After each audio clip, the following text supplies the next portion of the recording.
Assalamualaikum warahmatullahi wabarakatuh. Nama saya Taufik Rahman. Di sini saya akan menjelaskan sedikit tentang surat Al-Baqarah ayat 30 dan surat Al-Zuriyat ayat 56. Surat Al-Baqarah yang berbunyi, wa idz qala rabbuka lil malaikati inni jahilu fil ardi khalifah qalu atahu fiha man yuqsidu fiha wa yasfiku dima'a wa nahnu nusabbihu bihamdika wa nuqaddisu lak qala inni alamu ma la ta'lamun, yang artinya sesungguhnya aku hendak menjadikan seorang khalifah di muka bumi. Mereka berkata, mengapa engkau hendak menjadikan khalifah di bumi itu yang akan membuat kerusakan padanya dan menumpahkan darah? Padahal kami senantiasa bertasbih dan memuji engkau dan menyucikan engkau. Tuhan berfirman, sesungguhnya aku mengetahui apa yang kalian ketahui. Allah Subhanahu wa Ta'ala menceritakan perihal anugerahnya kepada Bani Adam, yaitu sebagai makhluk yang mulia. Mereka disebutkan di kalangan makhluk yang tertinggi, yaitu para malaikat. Sebelum mereka diciptakan, untuk itu Allah Subhanahu wa Ta'ala berfirman, ingatlah ketika Tuhan berfirman kepada para malaikat. Surat Al-Baqarah ayat 30. Ibnu Jarir meriwayatkan dari salah seorang ahli bahasa Arab, yaitu Abu Ubaidah, bahwa lafaz iz dalam ayat ini merupakan huruf zaidah atau tambahan, dan bentuk lengkap kalimat ialah wa qala rabbuka tanpa memakai iz. Pendapat tersebut dibantah oleh Ibnu Jarir. Menurut Al-Qurtubi, semua ahli tafsir pun membantahnya. Hingga Az-Huzuzat mengatakan bahwa pendapat tersebut merupakan suatu tindakan yang kurang ajar dari Abu Ubaidah.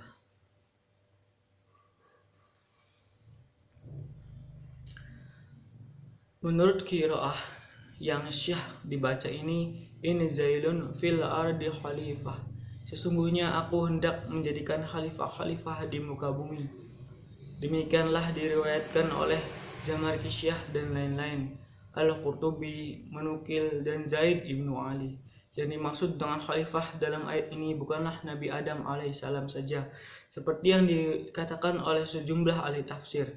Al-Qurtubi menisbatkan pendapat ini kepada Ibnu Abbas, Ibnu Mas'ud, dan semua ahli takwil.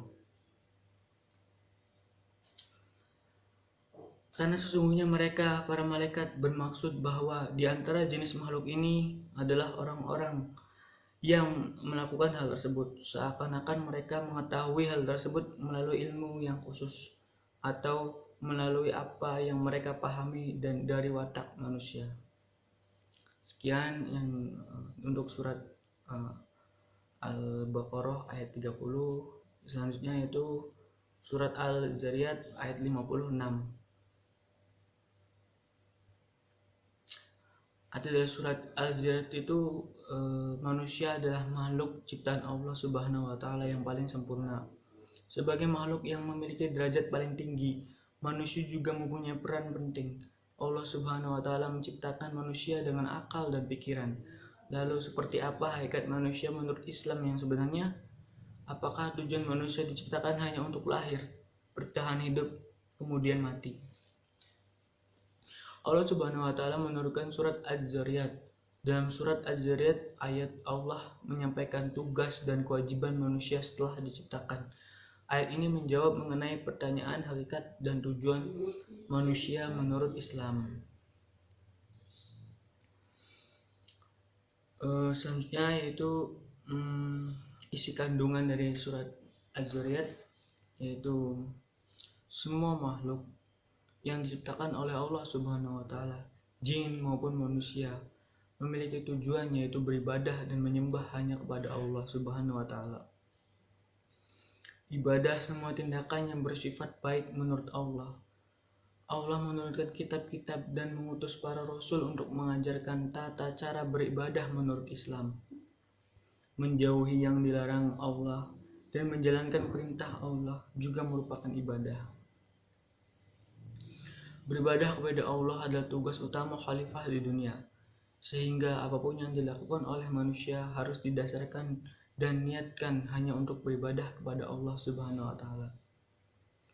Allah Subhanahu wa taala menciptakan manusia untuk taat dan tunduk terhadap perintahnya. Allah Subhanahu wa taala memberi azab kepada siapa yang murka terhadapnya, dan tidak ada seorang pun yang mampu menghindar dari azab Subhanahu wa taala.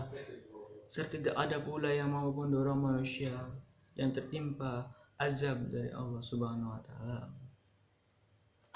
Dan untuk surat Az-Zariyat ayat 56 yang berbunyi, "Wa ma khalaqatul jinna wal insa illa liya'budun," yang artinya, dan aku tidak menciptakan jin dan manusia melainkan supaya mereka mengabdi kepadaku.